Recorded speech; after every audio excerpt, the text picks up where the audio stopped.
at the Sheffield training center, they have a lot of cameras. So they film every sparring.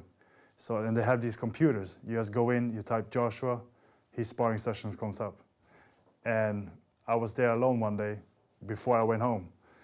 And I did that. Otto Wallin, you've been waiting for an opportunity, a big one.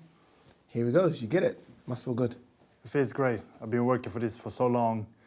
And I had that big fight with Fury. And then I've had a couple good fights after that. But then it's been, I think, 2.5 years of getting no real fights. And I felt like after the Fury fight that I proved myself and I was going to get those big fights, and then it didn't happen. So it was very tough at times, not getting fights, getting no money. So it's great. I'm just so happy that I've made it this far, and now I feel like all the fun starts. Yeah. How frustrating is it? Because I remember that period after Fury, you were linked with Chisora, linked with Dillian White, linked with Joseph Parker, and everyone was like, okay, those fights would be good. And then we got nothing. We got Sokolowski. Fights like that, obviously the Gassiev one propelled you, but it must have been frustrating those 2 or 3 years. Yeah, very. Like I said, making almost no money and living in New York is very expensive. So you know, bleeding money pretty much.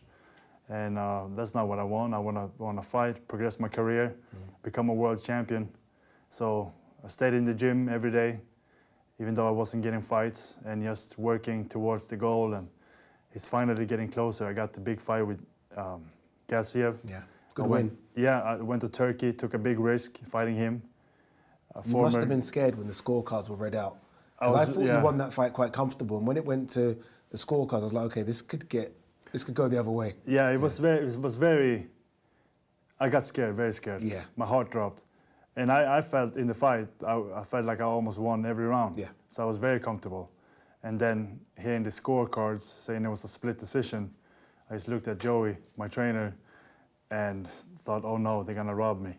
But they came to their senses, they gave me the win, so that was very good. And then come out of that fight, you know, in a great position, a promotion of free agent, and we were going over our options. We had a few different options, talking to different people in boxing.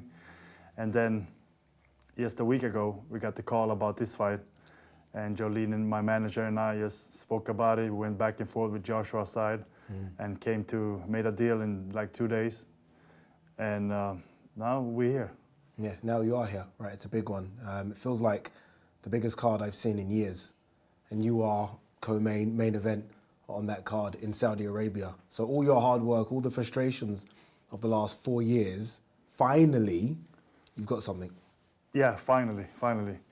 And I was so happy after that win against Gassiev because I felt like something big is going to come now.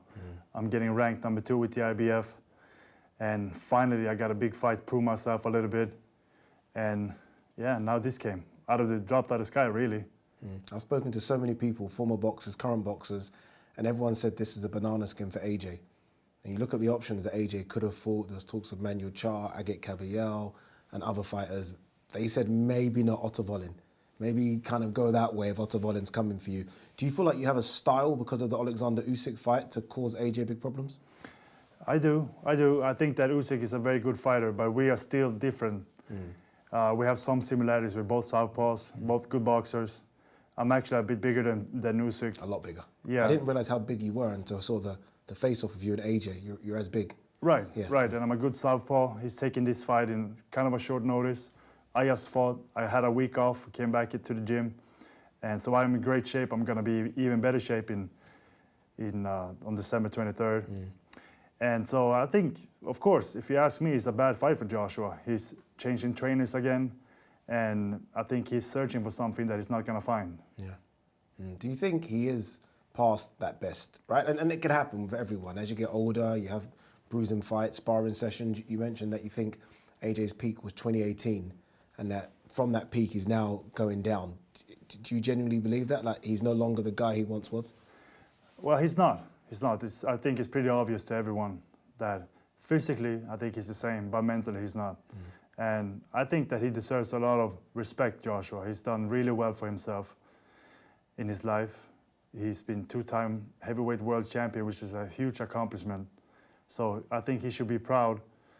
But I think that he's feeling the pressure, the outside pressure from the fans and from the people, and that really gets to him. So I think now, 2018, I think he fought Klitschko, he got knocked down, and I think that's when it started for him. And then fought Ruiz, of course, lost the first fight. And since then, he hasn't really been the same. I think he's still searching, trying to get back to that AJ that really... That's why the trainers, right? Different trainers, as you say, trying to find something with a trainer. Trying to find something that he's not going to find. It's just, I think it's within himself. He's got to really, if he's got to do it, it's going to come from him. It's not going to come from a trainer. So. You've been calling that AJ for a while, though. You probably won't remember this, but me and you actually spoke like 4 years ago. I spoke for you on my own YouTube channel that I had, and you called out AJ then. Why have you been calling out AJ for so long? What is it about AJ's style that you see and think, okay, 1 second, I can exploit that?